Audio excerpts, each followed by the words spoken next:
తెలంగాణ హేతువాద సంఘ ఆధ్వర్యంలో ప్రతి నెల 4వ ఆదివారం నిర్వహించబడుతున్న ఆన్లైన్ సమావేశానికి మీ అందరినీ ఆహ్వానిస్తున్నాం. ఆలోచన చేసే ప్రతి మనసుకు, ప్రశ్నలు వేసే ప్రతి హృదయానికి, నిజాన్ని తెలుసుకోవాలనే ప్రతి మనిషికి ఈ వేదిక అందుబాటులో ఉంటుంది. ఇది కేవలం ఒక సమావేశం మాత్రమే కాదు, మనతో మనం, మనతో సమాజం, మనతో మనం నిజం మాట్లాడుకునే అరుదైన అవకాశం. హేతువాదం అంటే ఎందుకు, ఏమిటి అని అడిగే ధైర్యం. ఇంకా చెప్పాలంటే హేతువాదం అంటే నమ్మకాన్ని నమ్మకమేనని మునిగిపోవడం కాదు, ప్రశ్నించడం, కారణం వెతకడం, రుజువు కోరడం. దేవతలు చెప్పినా, దుర్భేద్య గ్రంథాలు చెప్పినా, శాస్త్రాలు చెప్పినా ఎందుకు అనే ప్రశ్న ముందు సమాధానం నిలబడాలి. హేతువాదం అంటే నాస్తికత్వం మాత్రమే కాదు, ఇది జాడ్యం కంటే ప్రత్యక్షం, ఊహ కంటే యుక్తి, పూర్వగాఢ నమ్మకాల కంటే పరిశీలనను ప్రాముఖ్యంగా తీసుకోవడం. మానవవాదం అంటే మనిషి విలువ, మనిషి బాధ్యత. ప్రశ్నించే మనసుకు మానవత్వం జతగలిసినప్పుడు అది మానవవాదం అవుతుంది. దేవుడు చేస్తాడులే అనే నిరీక్షణకు బదులుగా మనమే చేద్దాం, మనమే పరిష్కారం చేద్దాం అనే ధోరణి. కులం, మతం, జాతి భేదాలని దాటి ప్రతి మనిషి గౌరవం, జీవన విలువలను కాపాడడం మానవవాదం.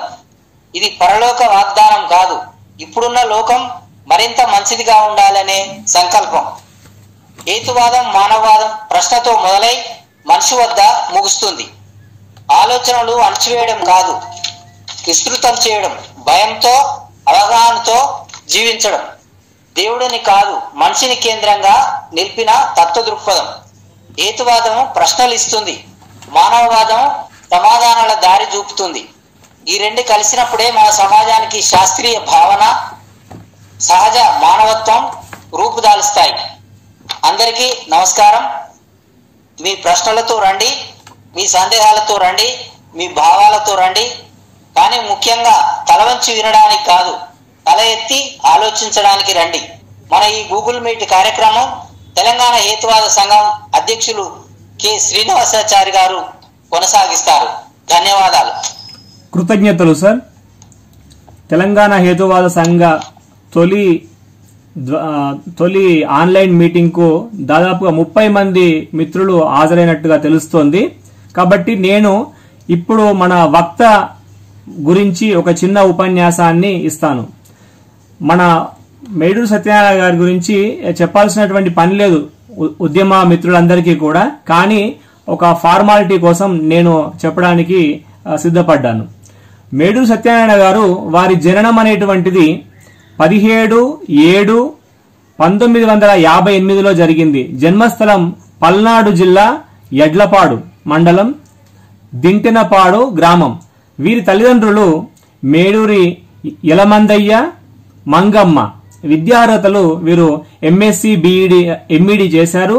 అంతేకాకుండా వృత్తిపరంగా వీరు టీచర్ గా 1984 నుండి 2018 వరకు బోధన చేస్తూ అటు వృత్తిపరమైన బాధ్యతలు నిర్వహిస్తూనే ఉద్యమానికి కూడా తమ జీవితాన్ని అంకితం చేశారు.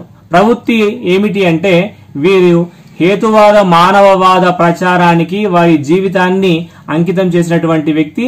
చాలా గొప్పైనటువంటి రచనలు చేశారు. అంతేకాకుండా మేడూరి మన రావిపూడి వెంకటాద్రి గారికి అత్యంత సన్నిహితమైనటువంటి వ్యక్తుల లోపల మేడూరి గారు ఒకరు. కాబట్టి ఈ విశ్వ నియమాలు అనేటువంటి అంశాన్ని మేము గుమ్మా వీరన్న గారు, నేను చర్చించుకున్నప్పుడు ఖచ్చితంగా మాకు ముందుగా తోచినటువంటి పేరు మన మేడూరు సత్యనారాయణ గారిదే. కాబట్టి ఈ రోజు ప్రధానమైనటువంటి వక్త ఆయనే, కాబట్టి ఆయనే ఎక్కువసేపు మాట్లాడతారు. ఆ తర్వాత ఇంకా కొంతమంది ముఖ్యులు ఉన్నారు కాబట్టి వాళ్ళకు సంబంధించినటువంటి అభిప్రాయాలను కూడా వాళ్ళకు వెల్లడించేటువంటి అవకాశం ఉంటుంది. వారు 5 నుంచి 10 నిమిషాలు తీసుకొని వాటిని చక్కగా వాళ్ళు విశ్లేషిస్తే బాగా ఉంటుంది. కాబట్టి ఆ తర్వాత ఈ ప్రధానమైనటువంటి అంశం లోపల ఉండేటువంటి ఏవైతే అంశాలు లేదా సందేహాలు ఇవన్నీ ఉంటాయి కదా, వాటన్నిటిని తీర్చుకోవడానికి కూడా ఒక చర్చా కార్యక్రమాన్ని ఆ తర్వాత మనము చేద్దాము. కాబట్టి ఇప్పుడు విశ్వ నియమాలు, హేతువాదము అనేటువంటి విషయం మీద మేడూరు సత్యనారాయణ గారు మాట్లాడవలసిందిగా నేను తెలంగాణ రాష్ట్ర హేతువాద సంఘం తరఫున కోరుతున్నాను. కృతజ్ఞతలు సార్. Thank you all.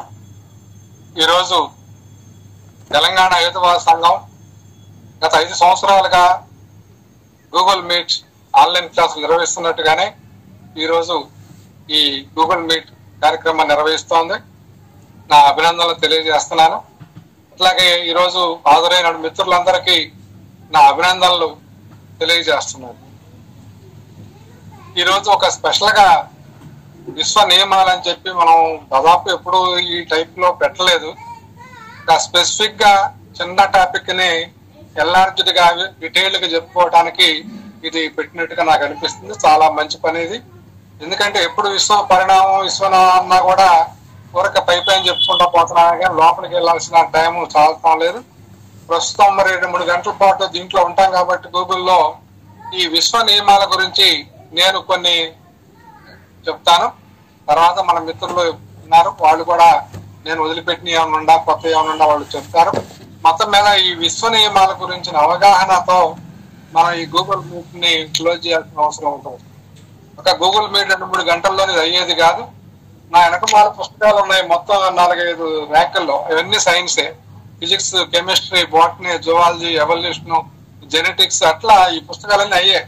నేను ఒక రోజు కొన్నాయి కాదు, గత 40 సంవత్సరాలుగా ఒక్కొక్కటి కొనుక్కుంటా చదువుకుంటా రిఫరెన్స్ కోసం తెచ్చి పెట్టుకున్న పుస్తకాలు.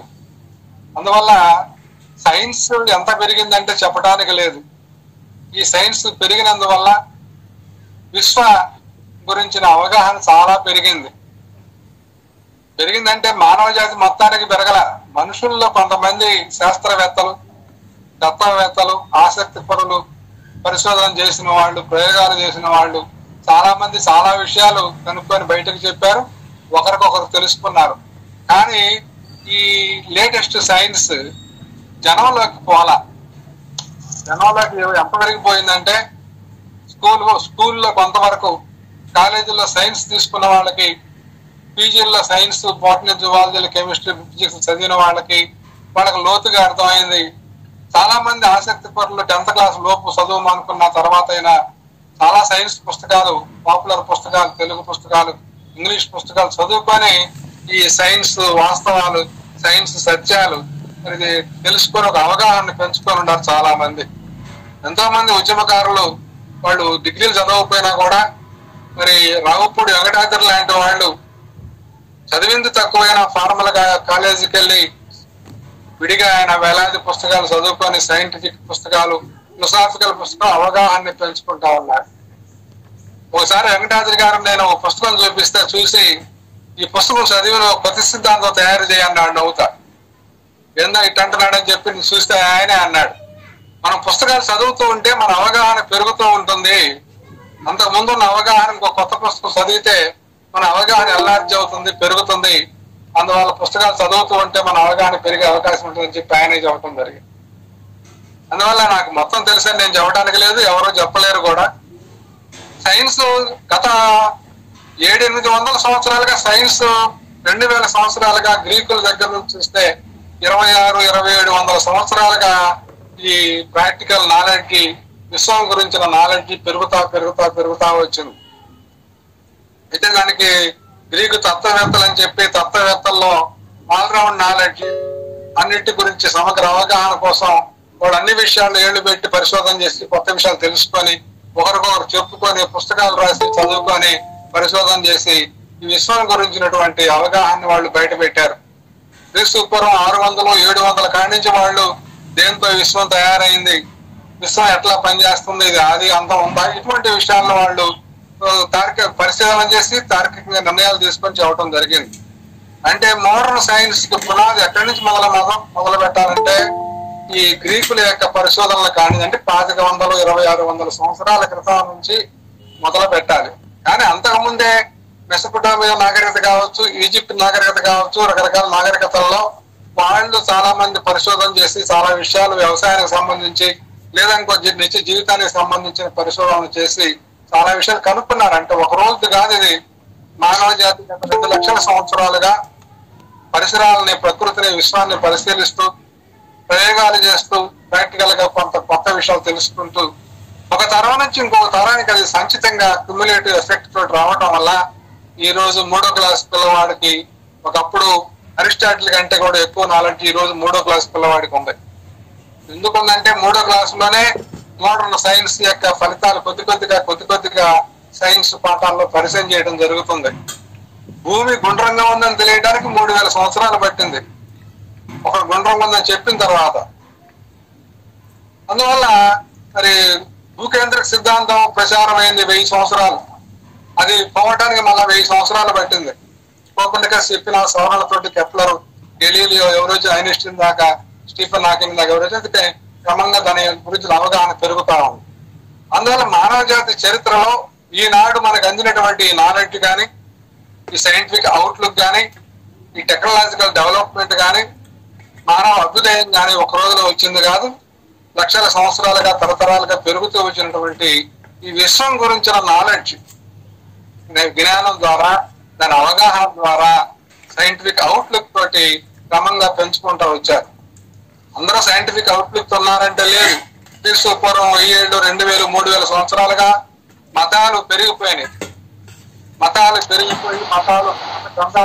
మతాలతోటి వాళ్ళు ఏదో ఊహించి నిరాధారంగా చెప్పి నేను కూడా ప్రచారం అయి అవే సిద్ధాంతాలు అయిపోయి, అవే క్రమ సత్యాలు అయిపోయి, వాటి నుంచి బయటపడడానికి శాస్త్రవేత్తలు చాలా కృషి చేశారు, చాలా సాహసం కూడా చేశారు. చాలా సాహసం చేయాల్సి వచ్చింది. ఎందుకంటే మతాలు వ్యవస్థీకృతం చెంది గూడు కట్టుకొని మత గ్రంథాలు ఏదైతే ఉందో అది మాత్రమే పరమ సత్యం, మత గ్రంథానికి వ్యతిరేకంగా ఎవరో ఏమి చెప్పినా అది అసత్యం, దైవద్రోహం అని చెప్పి వాళ్ళు మతద్రోహం అని చెప్పి శిక్షలు వేయడం జరిగింది. ఇది చరిత్ర అంతా జరిగింది, మధ్యయుగాల్లో మరీ ఎక్కువ. అందువల్ల ఈ విశ్వం యొక్క అవగాహన ఈనాటికి మనకు అందినటువంటి సమాచారం ప్రకారం ఒక ఉత్సాహవంతులుగా మనం చదువుకుని, నేను ఫిజిక్స్ వాటిని విద్యలో చదువుకున్నాం కానీ తర్వాత చదువుకొని కొన్ని సూత్రాలని అవగాహన చేసుకుని శాస్త్రవేత్తలాగా నాకు అవగాహన కాకపోవచ్చు కానీ మన ఉద్యమానికి సంబంధించినటువంటి విశ్వ అవగాహన మరి నాకు తెలిసిన వరకు, నాకు అవగాహన వరకు మీ ముందు ఉంచడానికి ప్రయత్నం చేస్తాను.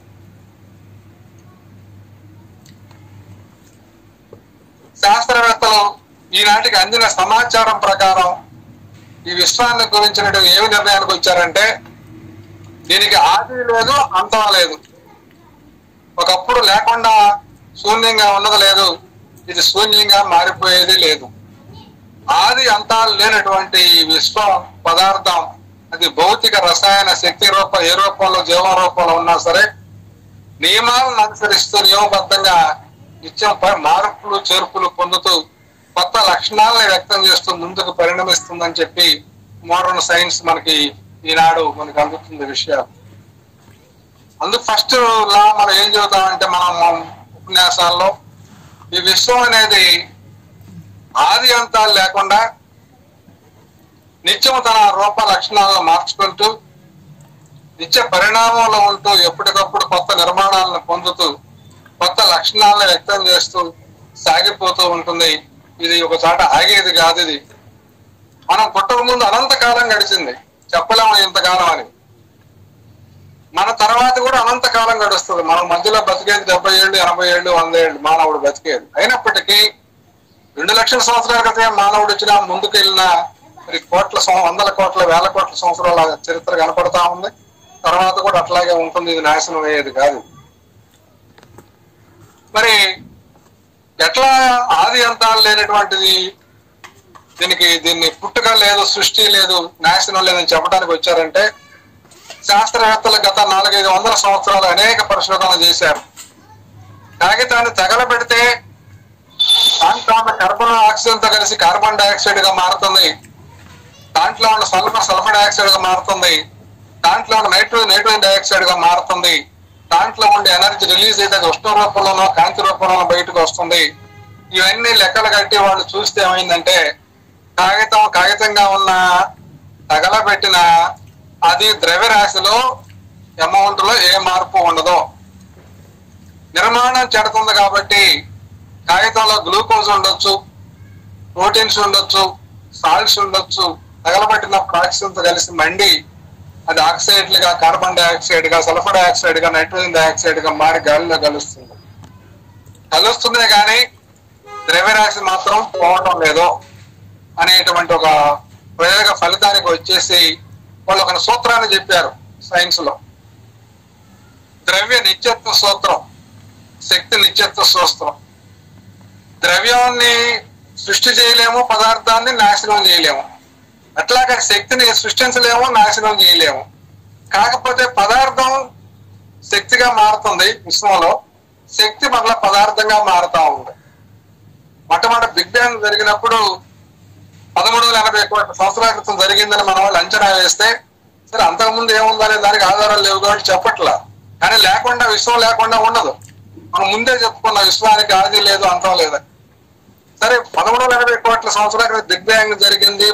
పదార్థం అంతా, శక్తి అంతా కూడా అన్ని వైపులా విస్తరించింది. ఆ శక్తి క్రమంగా పరమాణువులుగా, అణువులుగా కూడి పదార్థాలు, రాళ్లు, రప్పలు, గ్రహాలు, నక్షత్రాలు వచ్చినాయి అని చెప్పి మనకి సమాచారం అందుతుంది, సాక్ష్యాలు అందుతున్నాయి. అందువల్ల ఈ 1380 కోట్ల సంవత్సరాల్లో చూసుకున్న ప్రస్తుతం మన కళ్ళెదుటి కనపడుతున్నా కూడా ఈ విశ్వంలో జరిగే సంఘటనల మొత్తానికి ముందు వెనకలు ఉంటాయి, అంతాలు ఉండవు. లేని కాలం కానీ లేదా లేకుండా పోయే కాలం కానీ ఉండదు.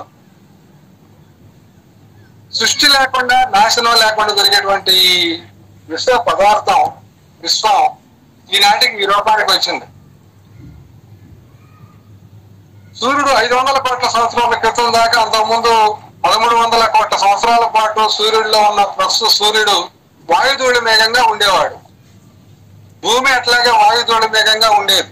ఇతర గ్రహాలన్నీ కూడా వాయుధూళి మేఘంగా ఉండి మధ్యలో ఉన్న ధూళి చుట్టూతో ఈ ధూళి వాయు మేఘాలు తిరుగుతుండే, గురుత్వాకర్షణ వల్ల తిరుగుతూ ఉండేవి. అట్లాగే గ్రావిటేషన్ పదార్థానికి ద్రవ్య లక్షణం గ్రావిటేషన్ ఉంటది, గురుత్వాకర్షణ ఉంటది. చిన్న కణ ఉన్నా కూడా దానికి ఆకర్షణ ఉంటది. చిన్న పదార్థం రేణువు ఉన్నా కూడా రెండు రేణువుల మధ్య ఆకర్షణ ఉంటుంది. ద్రవ్యరాశి నుంచి వచ్చేది గురుత్వాకర్షణ. గురుత్వాకర్షణ వల్ల ఏమైందంటే ఈ వాయుధూళి మేఘాలన్నీ కూడా కేంద్రంలో నుంచి ఉన్న ఆకర్షణ పోగుబడి ఈ భూమి రూపానికి, నక్షత్రాల రూపానికి, సూర్యుడి రూపానికి వచ్చినాయి. వచ్చిన గత 500 సంవత్సరాలుగా సూర్యుడు పరిణమిస్తా ఉన్నాడు, భూ పదార్థం పరిణమిస్తా ఉంది, ఇతర గ్రహాలు పరిణమిస్తానే ఉన్నాయి. అంటే 1380 కోట్ల సంవత్సరాలుగా బిగ్ బ్యాంగ్ తర్వాత జరిగిన పరిణామ ఫలితంగా ఈనాడు మన విశ్వం వచ్చిందనడానికి మానవుడు నాలెడ్జి ఎంత సేకరిస్తే ఈ వాక్యాలు చెప్పడానికి అవకాశం ఉంటుంది శాస్త్రవేత్తలు ఒకసారి గమనించాలి. ఈ విశ్వంలో నిర్మాణం మారినప్పుడల్లా కూడా దాని యొక్క ఫంక్షన్, లక్షణాలు, ప్రవర్తన మారిపోయింది.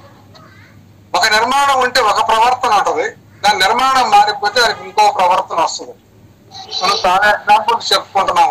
అయితే పాపులర్ ఎగ్జాంపుల్ ఏం చెప్పుకుంటున్నాం అంటే మనం విషయ అవగాహన కోసం హైడ్రోజన్ లక్షణాలు వేరు, దాని నిర్మాణం వేరు. ఆక్సిజన్ లక్షణాలు వేరు, దాని నిర్మాణం వేరు. ఈ హైడ్రోజన్ ఆక్సిజన్ కలిస్తే వచ్చే నీటి అణువు రెంటి సంయోగం వల్ల నీటి అణువు తయారవుతుంది. ఈ నీటి అణువు యొక్క నిర్మాణం వేరు, దాని లక్షణాలు వేరు. హైడ్రోజన్ లక్షణాలు నీటిలో ఉండవు, ఆక్సిజన్ లక్షణాలు నీటిలో ఉండవు. హైడ్రోజన్ ఆక్సిజన్ కలిసి ఒక కొత్త నిర్మాణం ఏర్పడటం వల్ల ఏమైందంటే అది కొత్త లక్షణాన్ని ఇస్తే నీటి లక్షణాలు వస్తే నీరుగా మనం పిలుస్తుంటాం. అందువల్ల పదార్థం యొక్క నిర్మాణం మారినప్పుడల్లా దాని లక్షణాలు మారుతాయి అనేది ఒక fundamental point. Structural change leads to functional change అని ఒక వాక్యం ఈ సైన్స్ సూత్రాల్లో. స్ట్రక్చర్ మనం మార్చిన అనంతట తాను మారిన దాని ఫంక్షన్స్ మారిపోతాయి. అది ఎక్కడో తయారైన వాటర్ అణువు H2O దాన్ని ఈ రోజు ఎలక్ట్రాలిసిస్ చేసి విడగొట్టి హైడ్రోజన్ గా, ఆక్సిజన్ గా విడదీసే శక్తి మనకు వచ్చింది ప్రయోగాల ద్వారా, నాలెడ్జ్ పెంచుకొని. కాబట్టి ఈ రోజు హైడ్రోజన్ వాటర్ ని విడగొట్టి ఆక్సిజన్ ని తయారు చేయొచ్చు, హైడ్రోజన్ ని తయారు చేయొచ్చు. కాబట్టి ఇట్లా స్ట్రక్చర్ మారినప్పుడు ఫంక్షన్ మారడానికి కారణం ఏంటంటే ఒకసారి స్ట్రక్చర్ మారి హైడ్రోజన్ ఆక్సిజన్ కలిసి నిర్మాణం ఏర్పడితే దాని యొక్క లక్షణాలు వ్యక్తీకరించడానికి దాని సొంత లక్షణాలని హైడ్రోజన్ వ్యక్తీకరించలేదు, సొంత లక్షణాలని ఆక్సిజన్ వ్యక్తీకరించలేదు. రెండు కలిసి వచ్చిన నిర్మాణం ఒకటైపోయి దాని లక్షణాలను వ్యక్తం చేస్తుంది. అట్లాగే రెండు పరమాణువులు కలిస్తే అణువు వస్తుంది, అణువులు కలిస్తే పెద్ద పెద్ద అణువులు వస్తాయి. మన గ్లూకోజ్ అణువు అంటాం, దానికి ప్రాణం లేదు గ్లూకోజ్ కి, మనం తింటే మనకు ఎనర్జీ వస్తుంది. C6H12O6 అని చెప్పి కర్బన పరమాణువులు 6 ఉంటాయి, హైడ్రోజన్ పరమాణువులు 12 ఉంటాయి, ఆక్సిజన్ పరమాణువులు మళ్ళీ 6 ఉంటాయి. ఈ మొత్తం కలిపి ఒకే అణువు గ్లూకోజ్. ఆ గ్లూకోజ్ లో ఎనర్జీ ఉంటది. ఎక్కడి నుంచి వచ్చింది గ్లూకోజ్ లోకి ఎనర్జీ అంటే సూర్యుడిలో జరిగేటువంటి కేంద్రక రసాయన సంలీన చర్యలు ఉన్నాయి, కేంద్రక సంలీన చర్యలు, న్యూక్లియర్ ఫ్యూజన్ రియాక్షన్స్ అని చెప్పి అక్కడ హైడ్రోజన్ ఎక్కువగా ఉండేది స్టార్టింగ్ లో. ఆ హైడ్రోజన్ కాస్త 2 హైడ్రోజన్లు కలిసి హీలియం పరమాణువు, హైబ్రిడ్ పరమాణువు తయారవుతుంది. హీలియం లక్షణాలు వేరు, హైడ్రోజన్ లక్షణాలు వేరు. 2 హైడ్రోజన్లు కలిసి ఒక హీలియం ఏర్పడగానే ఆ హీలియం యొక్క లక్షణాలు కొత్తవి వస్తాయి. హైడ్రోజన్ లో కొంత ఎనర్జీ ఉంది, ఆక్సిజన్ లో కొంత ఎనర్జీ ఉంది. ఎనర్జీ పరమాణువు అంటే ఎనర్జీ వేరేదేం లేదు. ఈ రెండు కలిస్తే వచ్చేటువంటి హీలియంలో ఈ రెంటిలో ఉన్న మొత్తం ఎనర్జీ కంటే తక్కువ ఉంటుంది. ఆ బ్యాలెన్స్ ఏమవుతుందంటే హైడ్రోజన్ కలిసే రసాయన చర్యలో అది వేస్ట్ గా బయటికి రిలీజ్ అవుతుంది. దాన్నే ఉష్ణమోచక చర్య అంటారు కెమిస్ట్రీలో.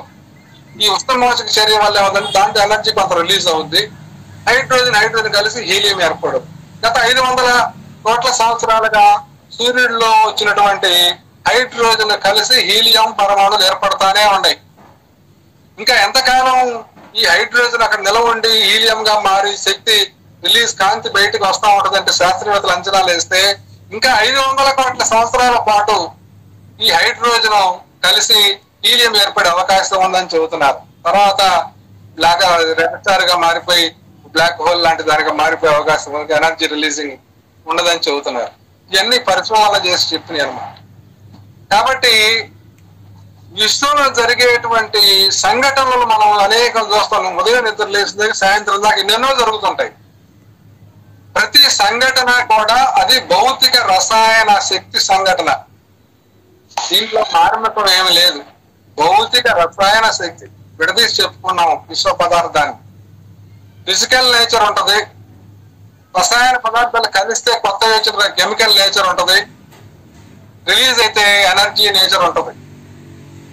అందువల్ల సూర్యుడు జరిగినటువంటి కేంద్రక సంలీన చర్యల్లో విడుదలైనటువంటి కాంతి శక్తి సూర్యుడికి అన్ని వైపులో వస్తే, భూమి మీదకు వస్తే ఆకుపచ్చల మొక్కలు మరి పత్రహారిక సహాయంతో ఆ సోలార్ ఎనర్జీని, కాంతి శక్తి, సూర్య కాంతి శక్తిని గ్రహించి నేల నుంచి నీటిని గ్రహించి గాలిలో నుంచి కార్బన్ డైఆక్సైడ్ గ్రహించి ఈ మూటు మొత్తం కలిపేసి గ్లూకోజ్ తయారు చేస్తుంది. ఈ గ్లూకోజ్ లో ఎనర్జీ ఉంటుంది. ఎక్కడి నుంచి వచ్చిన ఎనర్జీ? సూర్యుడిలో పుట్టిన ఎనర్జీ, వదిలిపెట్టిన ఎనర్జీ ఇక్కడ దాకా 15 కోట్ల కిలోమీటర్ దూరం వచ్చిన తర్వాత దాన్ని మొక్కలు తీసుకొని గ్లూకోజ్ అణువులో నిక్షిప్తం చేస్తే ఆ శక్తిని మనం ఏమంటారంటే శాస్త్రవేత్తలు కెమికల్ ఎనర్జీ అంటారు, రసాయన శక్తి అంటారు. దాని రూపం మారింది, రసాయన పదార్థంలో ఉంది కాబట్టి రసాయన శక్తి అంటారు, కెమికల్ ఎనర్జీ అని. ఈ కెమికల్ ఎనర్జీ అంటే అర్థం ఏంటంటే సూర్యుడిలో 2 హైడ్రోజన్ కలిసి హీలియం ఏర్పడితే కొంత రిలీజ్ అయింది.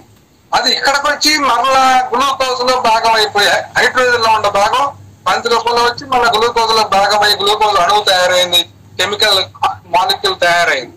అంటే ఏం జరిగినట్టు మనం అర్థం చేసుకోవాలంటే హైడ్రోజన్ పదార్థం మారి కాంతి శక్తి వచ్చింది, కాంతి శక్తి మారి మరలా గ్లూకోజ్ లో పదార్థంగా మారిపోయింది. అంటే పదార్థాన్ని ఎనర్జీని పదార్థంగా మారే ప్రక్రియలు విశ్వంలో నిత్యం జరుగుతానే ఉంటాయి. ఇక్కడ జరగకపోవచ్చు న్యూక్లియర్ రియాక్షన్స్, అక్కడ ఉన్న స్థానిక పరిస్థితులను బట్టి జరిగింది.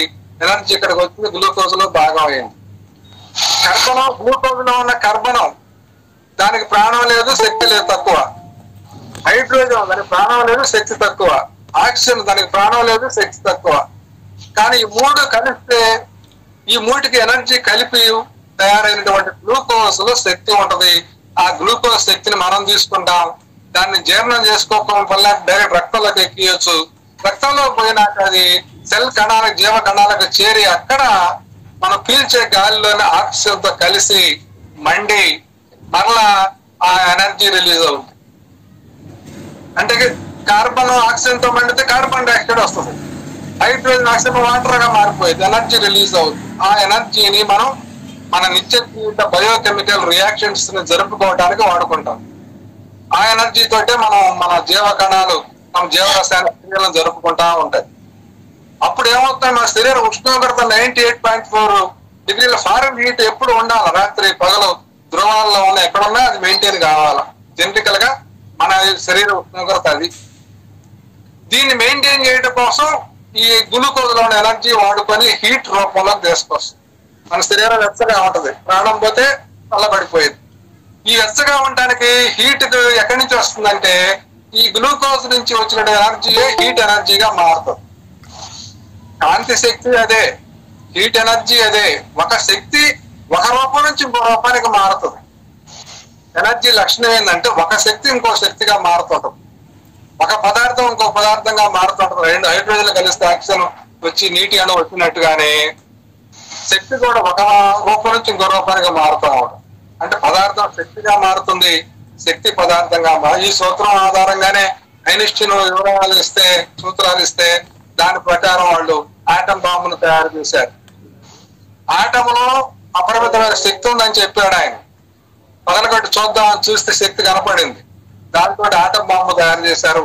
ప్రాక్టికల్ గా ఆటం బాంబులో ఉన్న శక్తిని మనం హిరోషిమా, నాగసాకి నగరాన్ని మనం వేస్తే వాళ్ళు బాంబులు దాని శక్తి విడుదలై శృంఖల చర్య వల్ల దాంట్లోంచి విడుదలే శక్తి గాలిలో మిగతా ఉన్న రేడియేషన్ వల్ల ఏమైందంటే అది క్రమంగా పెరిగి పెరిగి వినాశనానికి దారితీస్తుంది.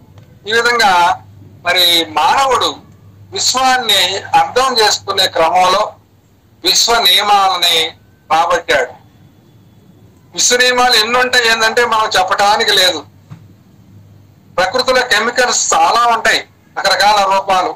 92 మూలక పరమాణువులు హైడ్రోజన్, ఆక్సిజన్, నైట్రోజన్ ఇలాంటి 92 మాత్రమే ఉన్నప్పటికీ ఏబిసిడీలు కలిస్తే మా ఇంగ్లీష్ లో మాటలు వచ్చినట్టుగానే ఈ మూలకాలు కలిసే మోతాదులను బట్టి, రకాలను బట్టి మరి అనేక లక్షలాది కెమికల్స్, లక్షల మిలియన్ల కొద్ది కెమికల్స్ ప్రకృతిలోనే ఉన్నాయి.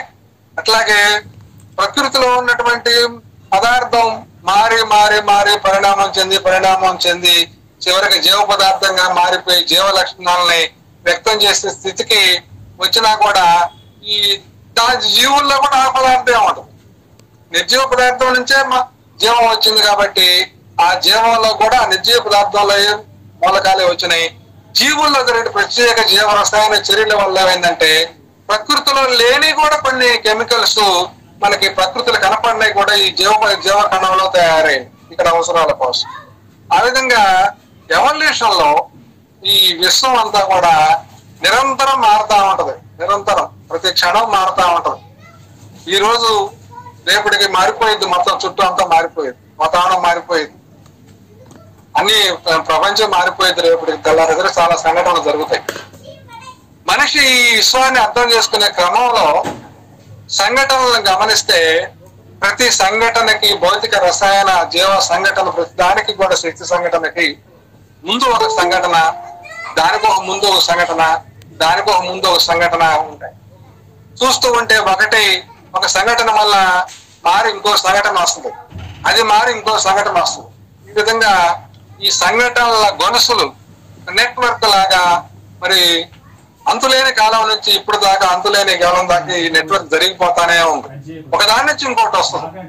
హైడ్రోజన్, ఆక్సిజన్ నుంచి వాటర్ వచ్చినట్టుగానే హైడ్రోజన్ మాత్రం ఎట్లా వచ్చింది?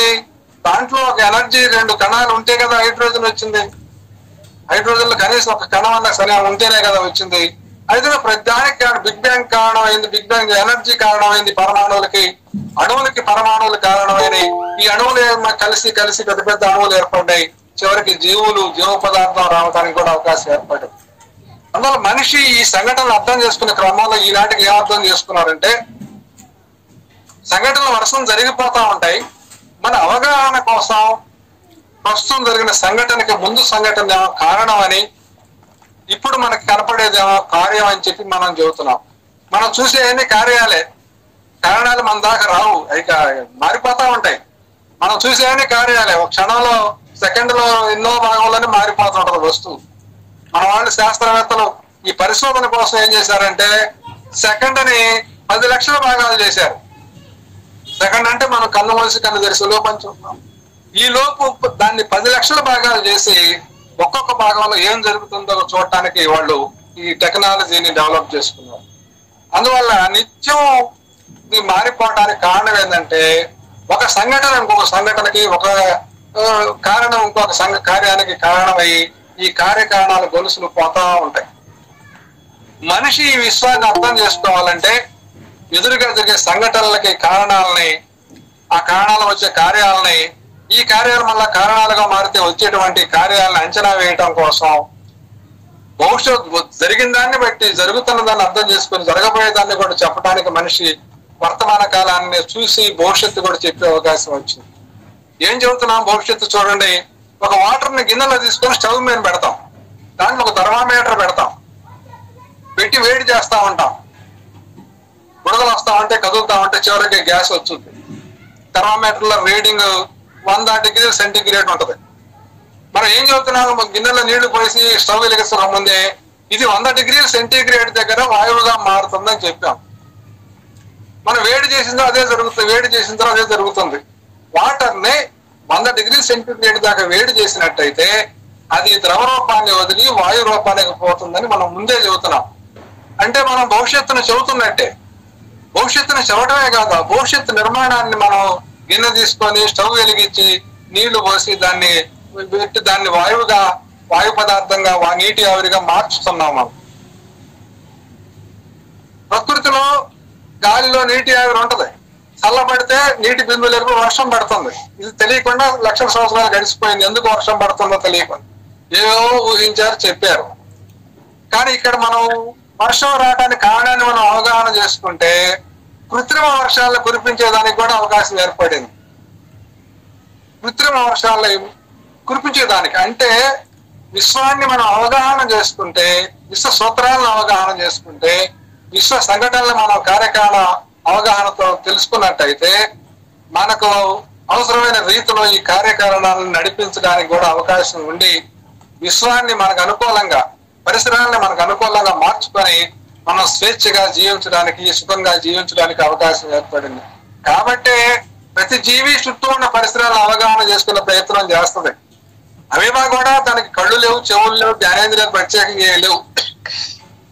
కాకపోతే అది కెమికల్ రియాక్షన్స్, బయోకెమికల్ రియాక్షన్స్ ద్వారా ఆహారాన్ని గుర్తుపట్టి, ఆహారం తగలగానే మిథ్యాపదాలను సాచి, ఆ మిథ్యాపదాల సాయం దాన్ని ఆహారాన్ని మింగేసి లోపల జీవరసాయన చర్యలు జరిపి దాన్ని జీర్ణం చేసుకుని దాని ఆహారాన్ని, అంటే ఏకకణ జీవి కూడా చుట్టూ ఉన్న పరిసరాలను ఏదో ఒక రూపంలో, ఈ జ్ఞానేంద్రియాలు లేకపోయినా ఏదో ఒక రూపంలో పరిసరాలను గమనించి పరిసరాలకి ప్రతిస్పందన, రెస్పాండ్ అయ్యేటువంటి అవకాశం ప్రతి జీవికి ఉంది.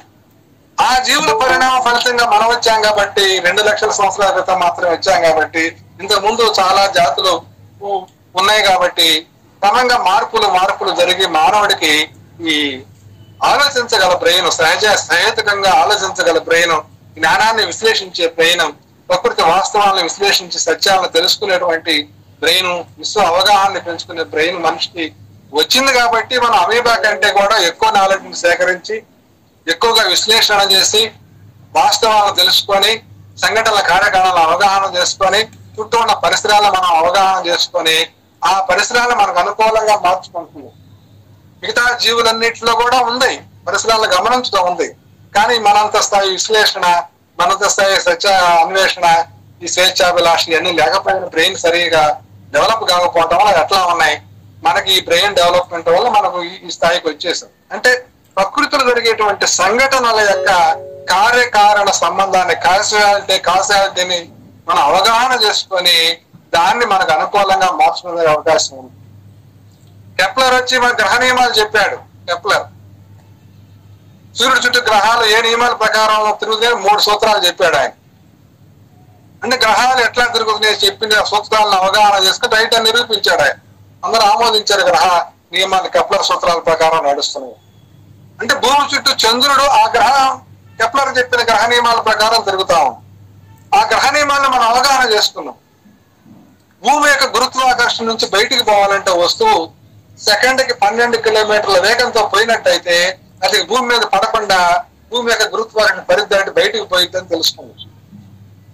ఒక వస్తువుని అంత వేగంతో బయటికి వదిలిపెడితే అది బయటికి పోయినాక భూమి యొక్క గురుత్వాకర్షణ, దాని యొక్క ద్రవ్యరాశి అన్ని చూసుకొని ఒక కక్షను ఏర్పాటు చేసుకుని ఆ వేగం పోకుండా, అక్కడ అవరోధాలు తక్కువ కాబట్టి వేగం కంట్రోల్ కాకుండా నిరంతరం ఆ వేగం పోతా భూమి చుట్టూ తిరిగే అవకాశం ఉందని గుర్తించాడు. గుర్తించిన వాళ్ళు ఇప్పుడు ఏమైంది, చంద్రుడు ఎట్లా భూమి చుట్టూ తిరుగుతుందో అర్థం చేసుకొని, గ్రహ నియమాలు అర్థం చేసుకొని, క్యాలిక్యులేషన్స్ డేటా అంతా సేకరించి మన వాళ్ళు రాకెట్లు తయారు చేసి రాకెట్ల కృత్రిమ ఉపగ్రహాన్ని దాంట్లో అమర్చి ఆ రాకెట్ ని పేల్చి ఆకాశంలోకి అంతరిక్షంలోకి పంపి భూమి చుట్టూ తిరగడానికి వీలుగా ఆ సెటిలైట్ ని బయటకు వదిలిపెడితే ఎంత వేగంతో బయటకు వదిలిపెట్టారో అంతే వేగంతో అది భూమి చుట్టూ గంటన్నరకు ఒకసారి తిరుగుతా ఉంటుంది. ప్రతి గంటన్నరకు ఒకసారి అది భూమి చుట్టూ తిరుగుతా ఉంటది. తిరుగుతా దాంట్లో ఉన్న హైటెక్ టెక్నాలజీ పరికరాలు, ఫోటోలు తీయటం, భూమిని విశ్లేషించడం, నాలెడ్జ్ సేకరించడం, డేటాలన్నీ కూడా దాంట్లో పెట్టుకోవటం అన్ని చేస్తా ఉంటాం. అందువల్ల ఈ పరిసరాల యొక్క నియమాలను మనం తెలుసుకున్నట్టయితే ఆ నియమాలను మనం అనుసరించి మనకి ఏది కావాలో అది సాధించుకునే అవకాశం వచ్చేస్తుంది. అందువల్ల ఈ రోజు చెట్టుకి మీద ఎక్కాలంటే నాకు అంటారు పడేవాడు అప్పట్లో మనిషి, 3 అడుగులు దూకాలంటే కష్టం, పైకెక్కరాలంటే. ఈరోజు చంద్రమండలం దాకా రాకెట్ను పంపి దాంట్లో కూర్చొని అక్కడ పోయి దిగి బళ్ళు తయారు చేసుకొని అక్కడ నడిచి తిరిగి అక్కడ రాళ్ళు రప్పలు ఉంటే తీసుకొని భూమికి రాగలిగాడంటే కారణం మిగతా ఏ జీవి చేయలేని పని మనిషి చేయగల. అర్థం ఏంటంటే ఈ విశ్వ నియమాలని అర్థం చేసుకున్నాం, మనిషి చాలా ఉన్నత స్థాయిలో అర్థం చేసుకున్నాడు కాబట్టి ఇవన్నీ కూడా ఈ ఫీట్స్ అన్ని, సర్కస్ ఫీట్లు అన్ని కూడా చేయగలుగుతున్నాడు. అందువల్ల ఈ ద్రవ్య నిశ్చిత్వ నియమం, శక్తి నిశ్చిత్వ నియమం అనేవి ఫండమెంటల్ గా రుజువు అయిపోయినాయి, కాదంటానికి లేదు. అందుకని మనం దాని నుంచి మనం ఏం చెప్పుకుంటున్నామంటే ఈ విశ్వం లేని దశ నుంచి రాలేదు, లేని దశగా పోయేది లేదు. విశ్వం సృష్టించబడింది కాదు, నాశనం చేయబడేది కాదు. కాబట్టి మానవ యొక్క లాజికల్ నిర్మాణం, మతాలు ఏం చెప్పినామండి, మరి దేవుడు ఉన్నాడని సృష్టించడం చెబుతుంటే నో, ఇది దేవుడిది కాదు, దీనికి ఆది లేదు, అంతం లేదని చెప్పి మరి మన ఒక సూత్రాన్ని తయారు చేసుకొని ఇది ముందుకు పోతున్నాం. సృష్టి జరగలేదు అంటానికి, సృష్టికర్త లేడంటానికి కూడా ఈ విశ్వ నియమాల అవగాహన మనకి కనిపిస్తాం. విశ్వ నియమాలను ఏ మేరకు అవగాహన చేసుకుంటే ఆ మేరకు మానవుడి యొక్క శక్తియుక్తులు పెరుగుతాయి, ఆ మేరకు మానవుడు పరిసరాలను తన అనుకూలంగా మార్చుకొని తను స్వేచ్ఛగా సుఖంగా జీవించడానికి అవకాశం ఏర్పడింది. మరి ఈ విశ్వ నియమాల్లో మొట్టమొదటి మనకి చెప్పాడు ఆయన ఆర్కిమెడిస్. యురేకాని పరిగెత్తుకుంటూ వచ్చాడు బయటకు. ఆయన రాజు ఒక కిరీటం ఇచ్చి బంగారు కిరీటం చక్కగా చేశాడు. దాన్ని చెడగొట్టకుండా దాన్ని కల్తీయా కాదా చెప్పమన్నాడు. కరగబోసి చెడగొట్టి చేస్తే ఇది చెబుతాడు ఇది బంగారా కాదా అని, రకరకాల కెమికల్ టెస్టులు చేసి దాని రూపం జరగకుండా అది కల్తీయా కాదా చెప్పాలంటే ఆర్కిమెడిస్ ఆలోచిస్తా ఏదేదో ఆయన నాలెడ్జ్ బేస్డ్ గా చేస్తా ఓ రోజు నీళ్ల తొట్టులో స్నానం చేస్తానని దిగితే ఆ నీళ్ల తొట్లు మునగంగానే నీళ్లు బయటికి బదిలిపోయినాయి. తన బరువు తగ్గినట్టుగా కనపడుతుంది. తనకి నుంచుంటే ఎంత బరువు ఉంటామో మనకు తెలుస్తుంది, నీళ్లలో నుంచుంటే పనుకున్నా కూడా మన బరువు తగ్గినట్టుగా కనపడుతుంది. ఒకసారి తళుక్కుని ఆయనకి మెలిసింది, మనం మునిగామో నీళ్లు బయటికి పోయినాయి, మన బరువు తగ్గిందని ఒక తళుక్కున మెలిసి ఆయన ఎప్పటి నుంచో ఆలోచిస్తున్న సమస్య పరిష్కారం దొరికిందని చెప్పి అట్లాగే లేచి వచ్చి బజారప్పుడు తిరిగాడని మనకు ఖర్చు అవుతారు. యురేకా అంటే నేను కనుగొన్నానే ఉత్సాహంగా బయటకు వచ్చాడు. ఏమిటి ఆర్కిమెడిస్ సూత్రం అంటే ఒక పదార్థం, ఒక వస్తువు నీటిలో పూర్తిగా మునిగి ఉంటే ఆ వస్తువు ఎంత ఘనపరిమాణాన్ని ఆక్రమిస్తుందో ఆ ఘనపరిమాణంతో సమానమైన నీటి భారాన్ని అది కోల్పోతుంది. ఇది ఆర్కిమెడిస్ సూత్రం. ఏ వస్తువునైనా మనం నీటిలో వేస్తే దాని బరువు తగ్గిపోయింది. ఎంత తగ్గుతాయంటే ఆ వస్తువు సైజు ఎంత ఉందో ఆ సైజు లోపల ఎన్ని నీళ్లు పడతాయో ఆ నీటి బరువు ఎంతో అంత బరువుని ఆ వస్తువు కోల్పోతుంది. బొయాన్స్ అని చెప్పి ఆయన సూత్రాన్ని ఇప్పటికీ ఆయన పేరు మీద ఆర్కిమెడిస్ సూత్రం అంట. ఇప్పుడు నీళ్ళల్లో ఒక బూరకి గాలి ఊది దారం కట్టి దాన్ని ముంచడానికి ప్రయత్నం చేస్తే మునగదు గబక్కన మనకి. ఆ బోర్ ఉండే బరువు చాలా తక్కువ, దాంట్లో ఉండే గాలి కూడా బరువు ఉన్నది చాలా తక్కువ. ఒక బోరని మనం తయారు చేసి దారం కట్టేసి నీటిలో ముంచడానికి చూస్తే మునగదు. ఎందుకంటే అది ఎంత బరువును కోల్పోతుందంటే ఆ బోర ఎంత సైజు ఉందో ఆ సైజు లోపల నీళ్లు ఎన్ని పడతాయి ఆ బోర లోపల అంత బరువుని, ఆ నీటి బరువుని అది కోల్పోతుంది. కాబట్టి మనం దాన్ని కిందకి పెడితే టకామని బయటకు వస్తా ఉంటాం. మీరు బావుల్లో నీళ్లు చేస్తూ ఉంటారు, నీళ్లు బొంగలేసి చూస్తూ ఉంటాం. వేసినప్పుడే బొంగ బరువు తక్కువగా ఉంటది, బొంగ బరువుగా ఉంటది, ఇక్కడ బరువు కానీ కాపర్ బొంగ కానీ. నీళ్ళల్లో మునిగినాక దాని నిండా నీళ్లు చేరతాయి, అప్పుడు కూడా అంతే బరువు ఉంటది, మనకి పెద్దగా బరువు కనపడదు, ఒట్టి బొంగ లాగినట్టుగా ఉంటది నీళ్ళల్లో మునిగున్నప్పుడు. ఒకసారిగా ఈ బొంగ నీటి బయటకు వస్తే అప్పుడు బొంగ బరువు మనకు తెలుస్తుంది, బొంగ నీటి బరువు తెలుస్తుంది. నీళ్ళల్లో ఉంటేనేమో ఖాళీ బొంగ బరువే తెలుస్తుంది. బయటికి లాగినప్పుడు లోపల నీళ్లు ఉన్నా కూడా ఆ బరువు మనకు తెలియదు. ఇందాక మనం సూత్రం ఏం చెప్పుకున్నాం, ఒక వస్తువు పూర్తిగా నీటిలో మునిగి ఉన్నప్పుడు అది తొలగించే నీటి బరువుని అది కోల్పోతుందని చెప్పుకున్నాం. అదేవిధంగా నిండు నీళ్లు ఉండే బొంగ బరువు ఎక్కువగా 20 కేజీలు 25 కేజీలు బొంగ ఉంటది. అదే నీళ్ళల్లో మునిగి ఉంటే నీళ్లు ఉన్నా కూడా ఆ నీటి మొత్తం బరువును కోల్పోయి ఖాళీ బొంగ లాగే ఉంటుంది. ఇవన్నీ విశ్వ నియమాలు, చిన్న చిన్నయే, మనం పెద్ద పెద్దయే ఉండవు. విశ్వ నియమాల్లో పెద్ద పెద్ద అన్ని చిన్న చిన్నయే. అయితే ఒకప్పుడు ఆది మానవుడికి అవగాహన లేకుండా పోయింది, ఆధునిక మానవుడి అవగాహన పెరిగింది. సైన్స్ గా, సైంటిఫిక్ అవుట్లుక్ గా, ఎక్స్పెరిమెంట్స్ గా మనం చూస్తున్నాం. ఇలాంటి ఎగ్జాంపుల్స్ మనం ఎన్ని చెప్పుకున్నా సరే అన్ని నియమబద్ధంగా నడుస్తుంటాయి, ప్రకృతి నియమాల ప్రకారం నడుస్తుంటాయి. నియమం లేకుండా ఏ సంఘటన జరగదు. అట్లాగే ఈయన హైసెన్బర్గ్ అనేటువంటి ఒక శాస్త్రవేత్త, ఫిజిసిస్ట్, ఒక సూత్రం చెప్పాడు. పరమాణువు లోపల ఈ ఎలక్ట్రాన్ల యొక్క వేగాన్ని, స్థానాన్ని రెంటిని కనుక్కునే ప్రయోగంలో వేగాన్ని కనుక్కుంటేనేమో స్థానాన్ని కనుక్కోలేకపోతున్నాం, స్థానాన్ని కనుక్కుంటే ఎక్కడుందో కనుక్కుంటే దాని వేగాన్ని చెప్పలేకపోతున్నాం. దీన్ని అనిశ్చయ సూత్రంగా, అన్సర్టనిటీ ప్రిన్సిపల్ గా ఆయన వ్యక్తం చేయడం జరిగింది. పరమాణువు లోపల ఈ ఎలక్ట్రాన్ యొక్క స్థానాన్ని, వేగాన్ని ఒకేసారి కనుక్కోలేకపోతున్నాం, అన్సర్టనిటీ ఉంటుంది, అది వీలు కావట్లేదు అని ఆయన దాన్ని అన్సర్టనిటీ ప్రిన్సిపల్ గా చూడటం జరిగింది. అంటే పదార్థం నియమబద్ధంగా లేదు అని చెప్పడానికి అర్థం తీశారు తాత్వికులు కొంతమంది.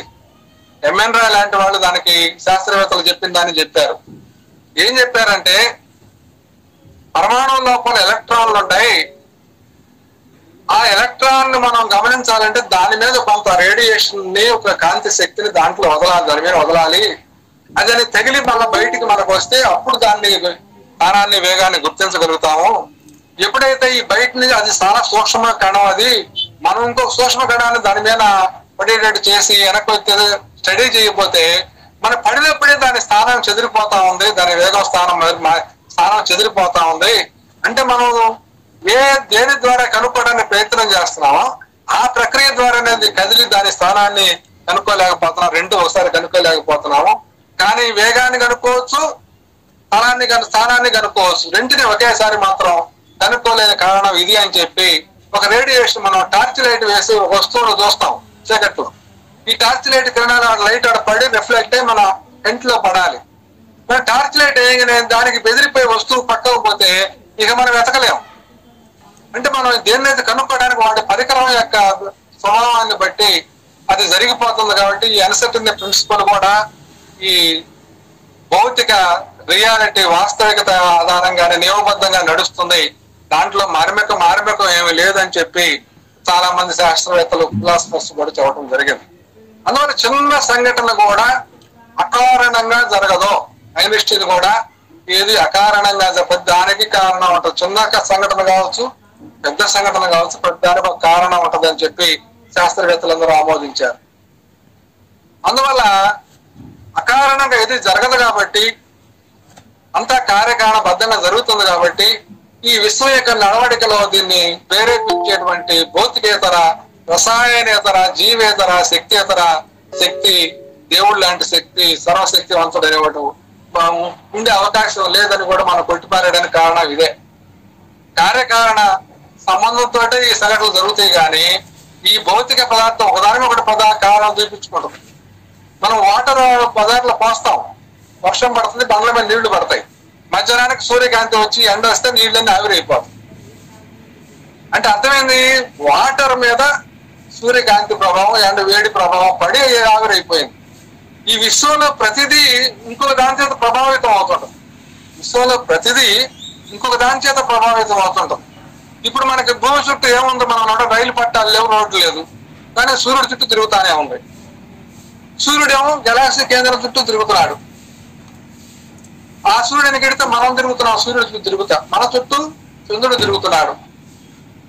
9 గ్రహాలు ఉన్నాయి, నక్షత్రాలు చాలా ఉన్నాయి, గెలాక్సీలు చాలా ఉన్నాయి, వేల కోట్ల నక్షత్రాలు గెలాక్సీలు ఉన్నాయి. వీటికి రైలు పట్టాలు లేవు, రోడ్లు లేవు, తిరుగుతా ఉన్నాయి అంతే అంతరిక్షంలో. ఈ అంతరిక్షంలో తిరుగుతున్నాయి అంటే అర్థం ఏంటంటే ఒకదాని ప్రభావం ఇంకోదాని పడుతుంది. మన సడన్ గా భూమిని తీసేసామనుకోండి, సడన్ గా భూమిని అటు పక్కన నెట్టు దూరంగా నెట్టేసామనుకోండి, దీని ప్రభావం వల్ల ఏమవుతుందంటే మిగతా గ్రహాల యొక్క కక్షలన్నీ కూడా మారిపోతాయి. ఇది లేనందువల్ల, ఉన్నందువల్ల సెట్ అయినాయి దీనికి తగ్గట్టుగా. ఇది లేకపోతే అవన్నీ వాడి యొక్క కక్షల్లో మార్చుకుంటాయి. పదార్థం ద్రవ్యరాశి లేదు కాబట్టి, గ్రావిటేషన్ పుల్ లో తేడా వస్తుంది కాబట్టి అన్ని మారిపోతాయి. కాబట్టి విశ్వంలో ప్రతి వస్తువు ఇంకొక వస్తువు మీద తన ప్రభావాన్ని చూపుతూ ఉంటుంది. ఏది ఒక వస్తువు మీద ఇంకొక వస్తువు ప్రభావాన్ని చూపకపోతే ఆ వస్తువు అట్లాగే ఉంటుంది. ఇక టేబుల్ మీద పేపర్ వెయిట్ నేను పెడితే అది అక్కడే ఉంటుంది. మనకు పట్టుకొని తీస్తేనే బయటికి, లేదా గాలి వస్తేనే బయటికి, లేదా భూకంపం వస్తేనే చెదిరి బయటికి, కానీ అకారణంగా ఈ పేపర్ వెయిట్ కదిలి రాదు బయటికి, అక్కడే ఉంటుంది. ఈ టేబుల్ కుళ్ళిపోయి పడిపోయినా అప్పుడు పడిపోయింది ఇంతవరకు. కాబట్టి అకారణంగా ఏది జరగదు విశ్వంలో అనేది ఇంకొక విషయం. ఇట్లా పోతే ఈ కార్యకారణబద్ధంగా వచ్చినటువంటి ఈ మానవుడు కావచ్చు, ఇతర జీవులు కావచ్చు, అన్ని కూడా విశ్వంలో భాగాలే. విశ్వానికి మించి మన దగ్గర ఏమి లేదు. నేను మాట్లాడుతున్నా, ఆలోచిస్తున్నా అంతా భౌతిక రసాయన, నాడీ విద్యుత్ రసాయన చర్యల ఫలితమే. జీవ రసాయన, విద్యుత్ రసాయన, నాడీ రసాయన చర్యల ఫలితమే.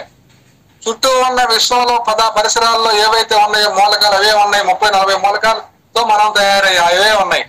మానవుడిని విశ్లేషణ చేసి అనలైజ్ చేస్తే దొరికేది చుట్టూ ఉన్న పదార్థంలో ఉంటే విశ్వంలో మూలకాలే ఉంటాయి.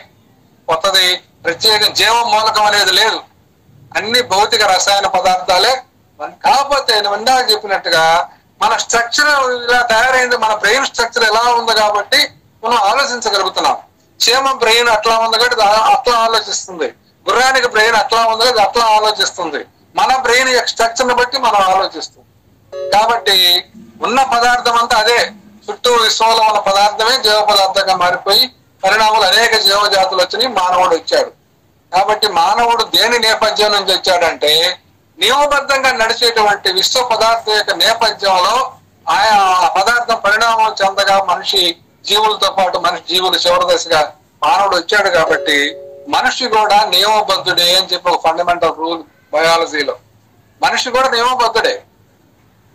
3 కేజీలు పిల్లవాడికి పుడతాడు, బయట నుంచి గ్లూకోజ్ ని, ప్రోటీన్స్ ని, ప్రాణం లేని వాటిని తీసుకొని, శక్తి ఉండి ప్రాణం లేని వాటిని తీసుకొని వాటిని జీర్ణం చేసుకొని మనిషి పెరుగుతాడు. పెరిగి 100 కేజీలు 30 కేజీలు తయారవుతాడు. కొంతకాలం అయినాక లోపల జీన్స్, మరణింపజేసే జీన్స్ ఉంటాయి, శాశ్వతంగా అది మానవ జీవితం. చనిపోతాడు. చనిపోయినాక మళ్ళా ఈ నిర్జీవ పదార్థంలోకి కార్బన్ డైఆక్సైడ్ గానో, సల్ఫర్ డైఆక్సైడ్ గానో, సాల్ట్స్ గానో, లేదా మెగ్నీషియం క్లోరైడ్ గానో నేలలోనే కలిసిపోవడం జరుగుతుంది. అందువల్ల ఈ విశ్వం ఇంత వైవిధ్యపూరితమైన విశ్వం మనకి కనిపిస్తుందంటే అదంతా కూడా విశ్వం యొక్క పరిణామ ఫలితం, ఎవల్యూషన్ ఫలితం, ఒకదాని మీద ఒకటి ప్రభావం చూపించుకోవడం జరిగిన ఫలితం అని చెప్పి మనం గుర్తుపెట్టుకోవాలి. న్యూటన్ గమన సూత్రాలు తెలిసి మనకు 3 చెప్పాడు. దాని ప్రకారం మనం విశ్వాన్ని చాలా అవగాహన చేసుకున్నాం. ఒక వస్తువుని అక్కడ పెడితే అక్కడే ఉంటది. బాహ్య బలం ప్రయోగించినంత వరకు ఆ వస్తువు అక్కడే ఉంటది. బాహ్య బలం ప్రయోగిస్తే ఆ వస్తువులో మార్పు వస్తుంది. ప్రతి చర్యకి వ్యతిరేకమైనటువంటి సమానమైన వ్యతిరేక దిశలో ఉండే ప్రతి చర్య ఉంటుందని ఇంకో సూత్రం, 3వ సూత్రం చెప్పాడు. ఒక వస్తువుని మనం స్పీడ్ గా వదిలితే బాహ్య బలం ప్రయోగం లేకపోతే ఆ వస్తువు పోతానే ఉంటది. మనం సెటిలైట్లు కనుక అంతరిక్షం వదిలిపెడితే పోతా ఉన్నట్టుగా పోతా ఉంటది. దాని మీద ఇంకో బలం పనిచేస్తే ఆపితేనే అది ఆగేది. ఇది ఇంకో సూత్రం. మరి ఈ 3వ సూత్రం ప్రతి చర్యకి వ్యతిరేకంగా అంతే సమానమైన చర్య వ్యతిరేక దిశలో ఉంటదని చెప్పిన న్యూటన్ 3వ గమన సూత్రం ప్రకారం రాకెట్ తయారు చేసి ఆ రాకెట్ సెటిలైట్ పంపి మనుషులు పంపి ఏదో చేస్తున్నాం. ఒక్కో కెప్లర్ 3 నియమాలను చెప్పాడు విశ్వ గమనాల గురించి. న్యూటన్ చెప్పాడు 3 నియమాలు, గమన నియమాలు చెప్పాడు. ఐన్స్టీన్ వచ్చి ఆయన కొన్ని చెప్పాడు. తలా ఒకటి చెప్పుకుంటూ పోయారు, ఎన్ని చెప్పారో చెప్పడానికి లేదు. అంటే విశ్వాన్ని అవగాహన చేసుకునే క్రమంలో గత పరిశీలకుల యొక్క నాలెడ్జ్ ని బేస్ చేసుకొని, వాళ్ళని బేస్ చేసుకొని కొంచెం ముందుకు పోయి ఈనాడు విశ్వం యొక్క అవగాహన మనకి చాలా పెరిగింది. చాలా పెరిగి చివరికి ఈ విశ్వంలో మానవుడు విడదీయరానటువంటి ఒక భాగం అని చెప్పి మనకి ఈనాడు తాత్వికులు చెప్పడం జరుగుతూ ఉంది. మరి ఈ విశ్వంలో పదార్థాలు 4 రకాల శక్తులు ఉన్నాయి, 4 ఫోర్సెస్ ఉన్నాయి. గ్రావిటేషన్ ఫోర్స్, గురుత్వాకర్షణ బలం ఒకటి, అయస్కాంత బలం ఒకటి, కేంద్రక బలమైన శక్తి ఒకటి, కేంద్రక బలహీన ఫోర్స్ ఒకటి. 4 రకాలు ఉన్నాయి. గురుత్వాకర్షణ ఏం చేస్తుందంటే సూర్యుడు గోళం అంతా ఒక చోట కొట్టడానికి, భూమి వాయు పదార్థం అంతా ఒక చోట కొట్టడానికి ఈ గురుత్వాకర్షణ ఏర్పడతా ఉంది. అట్లాగే మ్యాగ్నెటిక్ ఫోర్సెస్ మనకు ధ్రువాలు ఏర్పడటానికి, మ్యాగ్నెటిక్ అయస్కాంత ఆకర్షణడానికి కూడా అది ఉపయోగపడుతుంది. నేను ఒక ప్రొఫెసర్ని పిహెచ్డీలకి తర్ఫీదు ఇచ్చి ఆయన ఒక మాట డౌట్ ఉంటే అడిగాను. మా ఫ్రెండ్ నెంబర్ ఇస్తే, సైంటిస్ట్ నెంబరు, ఆయన అడిగా నేను, ఏమండి ఈ గ్రావిటేషన్ పుల్కి అయస్కాంతత్వానికి తేడా ఏంది సార్, గ్రావిటేషన్ పుల్ ఎలా వస్తుంది, అయస్కాంతత్వం ఎలా వస్తుంది అడిగితే ఆయన క్లియర్ గా చెప్పాడు. ఒక వస్తువు ఉన్నది అంటే, ద్రవ్యరాశి ఉన్నదంటే దానికి గురుత్వాకర్షణ ఉంటుంది, ఎంత స్థాయిలో ఉంటే అంత స్థాయిలో గురుత్వాకర్షణ ఉంటుంది అన్నాడు. మరి ఈ మ్యాగ్నెటిజం అంటే ఒక వస్తువు తన చుట్టూ తను తిరుగుతూ ఉంటే అప్పుడు అయస్కాంత శక్తి వస్తుంది అన్నాడు. మ్యాగ్నెటిజం భూమికి ఎందుకు వస్తుందంటే, ధ్రువాల దగ్గర ఆకర్షణ తక్కువ ఉండి ఇక్కడ ఎక్కువ ఉండి ఇట్లా ఈ ఆకర్షణ ఎందుకు వస్తుందంటే, ఆయన చెప్పింది ఏంటంటే ఒక వస్తువు గుండ్రంగా తిరుగుతూ ఉంటే దానికి మ్యాగ్నెటిక్ పవర్ వస్తుంది. ఒక వస్తువు తిరగకపోయినా, మనం చేతిలో రాయి పట్టుకుంటాం గులకరాయి, అది తిరగకపోయినా దానికి గ్రావిటేషన్ పుల్ ఉంటుంది. ఈ గులకరాయి భూమిని ఆకర్షిస్తా ఉంటుంది, భూమి ఈ గులకరాయిని ఆకర్షిస్తా ఉంటుంది. అయితే భూమి మొత్తం పెద్దది కాబట్టి దాని యొక్క గురుత్వాకర్షణ ఎక్కువ, ఈ రాయి చిన్నది కాబట్టి దీనికి ఉండే గురుత్వాకర్షణ తక్కువ. కాబట్టి రాయి ద్రవ్యరాశి తక్కువ కాబట్టి గురుత్వాకర్షణ తక్కువ కాబట్టి ఇది భూమి యొక్క గురుత్వాకర్షణలోనే ఈ భూమి మీద ఉంటా ఉంటాం. చంద్రుడు సైజు తక్కువ, భూమి సైజు పెద్దది. చంద్రుడి సైజు భూమి సైజులో 6వ వంతు. అందువల్ల చంద్రుడి యొక్క గురుత్వాకర్షణ భూమి యొక్క గురుత్వాకర్షణలో 6వ వంతు ఉంటుంది. అందుకనే చంద్రుడు భూమి చుట్టూ ప్రదక్షిణలు చేస్తూ ఉంటాడు. పడిపోయే అవకాశం ఉంది. ఎందుకు పడిపోవట్లేదంటే ఇక్కడ 2 బలాలు, అపకేంద్ర బలాలు అని చెప్పి 2 బలాలు పనిచేస్తా ఉంటాయి. ఈ భూమి లేకపోతే అది స్ట్రైట్ గా వెళ్ళిపోతుంటది, చంద్రుడు పోతా ఉండే వస్తువు. ఈ భూమి ఉంది కాబట్టి భూమి యొక్క గురుత్వాకర్షణ లోనయ్యి అది అది బయటికి పోవాలని చూస్తుంటది, భూమిని లాగాలని చూస్తుంటది. బయటికి లోపల 2 ఫోర్సులు ఉండటం వల్ల ఏంటంటే ఈ 2 ఫోర్సులు ఎక్కడైతే న్యూట్రల్ అవుతాయో అక్కడ ఈ కక్ష ఏర్పడి దాని గుండా ఈ చంద్రుడు తిరుగుతూ ఉంటాడు. ఇది గురుత్వాకర్షణ, మ్యాగ్నెటిక్ ఫోర్స్, ఈ 2 విశ్వంలో ఉండే 2 బలాలు. ఇంకా 2 బలాలు ఉన్నాయి. Nuclear strong force, nuclear week force అని 2 ఉన్నాయి. న్యూక్లియర్ స్ట్రాంగ్ ఫోర్స్ ఏం చేస్తుందంటే పరమాణువులో ఉండే కణాలని మొత్తాన్ని కలిపి పరమాణువు చెదరకుండా ఒక వ్యవస్థగా ఉండేటట్టుగా అది పట్టుబట్టి లాగేసుకుంటుంది. లోపల ఎలక్ట్రాన్ని బయటకు బానేదు, ప్రోటాన్ని బయటకు బానేదు, న్యూట్రాన్లు బయటకు బానేదు. కేంద్రంలో ప్రోటాన్లు న్యూట్రాన్లు ఉంటాయి, చుట్టూ ఎలక్ట్రాన్లు తిరుగుతూ ఉంటాయి. ఇది చెదరకుండా అట్లా ఉండడానికి కారణం ఏంటంటే ఈ strong force, nuclear strong force, కేంద్రక బలమైన శక్తి అంటాం. మరి ఇంకొక శక్తి బలమైన శక్తి ఉంది, న్యూక్లియర్ వీక్ ఫోర్స్ అని. వీక్ ఫోర్స్ దానివల్ల ఏమవుతుందంటే మనం ఎనర్జీ ఇచ్చామనుకోండి, ఎలక్ట్రాన్లు బయట కక్షల్లోకి వస్తాయి. ఇంకా ఇస్తే ఎలక్ట్రాన్ వదిలిపెట్టడం కూడా జరుగుతుంది. పరమాణు ఎలక్ట్రాన్ వదిలిపెట్టేస్తాయి. అంటే ఈ పరమాణువు విచ్ఛిన్నం కావడానికి ఏదైతే ఉపయోగపడుతుందో దాన్ని వీక్ ఫోర్స్ అంటారు. ఒక రేడియో ధార్మిక పదార్థం ఉంది, మన వాచ్యంలో వేస్తాం, రాత్రిపూట కనపడుతుందని. ఎందుకు కనపడుతుంది రాత్రిపూట? దాంట్లో ఉండే రేడియేషన్ బయటకు రిలీజ్ అవుతా ఉంటుంది. ఆ రిలీజ్ అయిన వల్ల ఆ రేడియేషన్ మన కళ్ళల్లో పడి మన కంటికి కనిపిస్తా ఉంటుంది. అది రిలీజ్ అవుతా ఉంటే దానికి అది ఎట్లా ఎందుకు రిలీజ్ అవుతుందంటే స్ట్రాంగ్ ఫోర్స్ వల్ల అయితే అక్కడే ఉండాలి. అది వీక్ ఫోర్స్ అని ఇంకో ఫోర్స్ ఉంది, దానివల్ల అది తప్పించుకొని బయటికి వచ్చి మన కళ్ళల్లో పడి మనకి కంటికి కనపడదు. ఈ 4 ఫోర్సులు ప్రధానమైన ఫోర్సులు. గ్రావిటేషన్ పుల్ ఒకటి, మ్యాగ్నెటిక్ ఫోర్స్ ఒకటి, న్యూక్లియర్ స్ట్రాంగ్ ఫోర్స్ ఒకటి, న్యూక్లియర్ వీక్ ఫోర్స్ ఒకటి, 4 శక్తులతో ఈ విశ్వం అంతా కూడా ప్రస్తుతం ఈ నిర్మాణాన్ని కొనసాగిస్తా ఉంది, ఈ నియమబద్ధాలను పొందుతా ఉంది. ఈ విశ్వం ఇలా కొనసాగుతూ రూపాలు మార్చుకుంటూ వస్తుందని చెప్పి విశ్వానికి ఇలా ఉండటానికి మూలమైనవన్నీ కూడా పరమాణువు రావడానికి, అణువులు రావడానికి, పెద్ద పెద్ద అణువులు రావడానికి, అణువులకు కూడి స్ట్రక్చర్ రావడానికి, వీటన్నిటికీ కూడా చెప్పేటువంటి ఫోర్సులు ఈ 4 ఫోర్సులు. అట్లాగే ఫ్రాన్సిస్ బేకన్ అని చెప్పి ఒక ఆయన 200-300 సంవత్సరాల క్రితం ఒక ఆయన వచ్చాడు, రాజకీయాల్లో ఉండేవాడు, మంత్రి పదవులు చేశాడు. ఆయనకి సైన్స్ అంటే ఇంట్రెస్ట్, సైన్స్ మీద పరిశోధన చేసి అప్పటి వరకు ఉన్నటువంటి సైంటిఫిక్ పరిశోధన అంతా చూసి ఆయన ఒక క్వశ్చన్ చెప్పాడు. అనుభవాల ఆధారంగా మనం నిర్ణయానికి రావాలి, వాస్తవాలను పరిశీలించి ఆ వాస్తవాల ఆధారంగా మనం సత్యానికి సూత్రానికి రావాలి, సత్యాన్ని గ్రహించాలని చెప్పాడు. అనేక పరిశీలన చేయండి, దాన్ని బట్టి మీరు ఒక సూత్రానికి రండి అంటే ప్రాక్టికల్ కంటితో చూసి చెవులతో విని నాలెడ్జ్ సేకరించి ఆ నాలెడ్జ్ బేస్డ్ గా మనం నిర్ణయాలకు రావాలని చెప్పి ఒక ఎక్స్పెరిమెంటల్ మెథడ్ ఆయన రూపొందించాడు. ప్రయోగ పద్ధతి అంటాం, సైంటిఫిక్ మెథడ్ అంటాం, ఎక్స్పెరిమెంటల్ మెథడ్ అంటాం. వాస్తవాన్ని, ప్రకృతి సత్యాలను తెలుసుకోవాలంటే మీరు అనేక పరిశీలన చేసి అనేక సార్లు ప్రయోగాలు చేసి దాని ఫలితంగా దాని సత్యాలను మనం గమనించాలి. ఈ జ్ఞానం పెరిగేది అట్లాగా అని చెప్పి ఒక సైంటిఫిక్ మెథడ్ ని రూపొందించి ఇట్లా చేసి చూసి వాస్తవాలను తెలుసుకొని సత్యాన్ని తెలుసుకొని విశ్వాన్ని అవగాహన చేసుకొని ఒక సైంటిఫిక్ మెథడ్ ని ఆయన రూపకల్పన చేసి చెప్పేశారు. దాని ఆధారంగా అనేక ప్రయోగాలు చేశారు.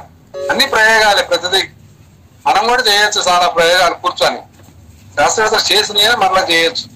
ఈ మధ్య బిగ్ బ్యాంగ్ ప్రయోగం ఒకటి జరిపారు.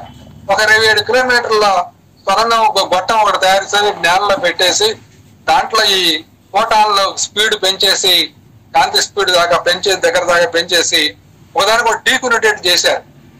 డీకొనేటెడ్ చేస్తే అది విచ్ఛిన్నమయ్యి ఈ విశ్వం మొట్టమొదట ఏర్పడినప్పుడు, బిగ్ బ్యాంగ్ జరిగినప్పుడు తొలి కణంగా ఏర్పడినటువంటి ఈ దాన్ని ఏమంటున్నారు కణం,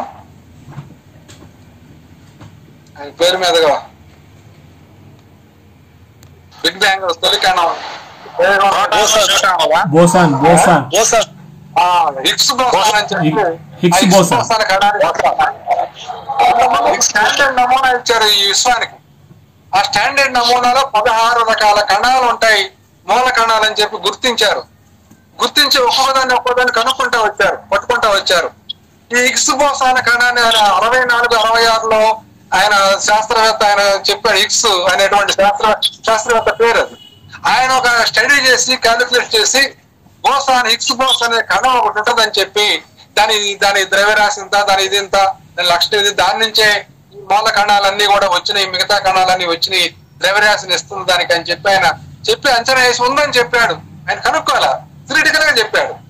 64-66లో చెప్పిన దాన్ని గత 25 సంవత్సరాలుగా ప్రయోగాలు చేసి 5,000 కోట్ల రూపాయల ఖర్చుతోటి 5,000 మంది శాస్త్రవేత్తలు కలిసి ప్రపంచంలో ఉన్న శక్తియుక్తులు శాస్త్రవేత్తలు కలిసి అన్ని దేశాలు కలిసి అక్కడ బిగ్ బ్యాంగ్ ప్రయోగం చేస్తే చివరికి వాళ్ళు ఈ డీకొనేటెడ్ చేయడం వల్ల బిగ్ బ్యాంగ్ జరిగినప్పుడు వచ్చిన తొలి కణం ఈ ఉన్న కణాలు మొత్తం గ్రావిటేషన్ ఇచ్చే కణం ఉన్నట్టుగా గుర్తించబడింది. ఆ కంప్యూటర్ లో కంటితో చూసేది కంప్యూటర్ లో గుర్తించబడింది. అంటే ఒక చిన్న ప్రయోగం చేసి బిగ్ బ్యాంగ్ జరిగినప్పుడు ఏర్పడిన మూల కణాన్ని కనుక్కోవడానికి 15 కణాలు కనుక్కున్నారు. 15 పార్కులు కనుక్కున్నాక ఈ ఆఖరి దాన్ని కనుక్కోవడానికి 15 సంవత్సరాల పాటు విశ్వంలో ప్రపంచంలో ఉన్న శాస్త్రవేత్తలందరూ కూడా దేశాలన్నీ కూడా మరి చాలా 50,000 కోట్ల రూపాయలు ఖర్చు పెట్టి 5,000 మంది శాస్త్రవేత్తలు కృషి చేసి 25 సంవత్సరాల పాటు ఆ ప్రయోగం చేస్తే గానీ అది ఉంది బిగ్ బ్యాంగ్ తొలి కణం ఏర్పడిన దాని నుంచి ఇవన్నీ వచ్చినాయి అనేది అన్నిటికీ ద్రవ్యరాశి ఇచ్చింది రుజువైంది.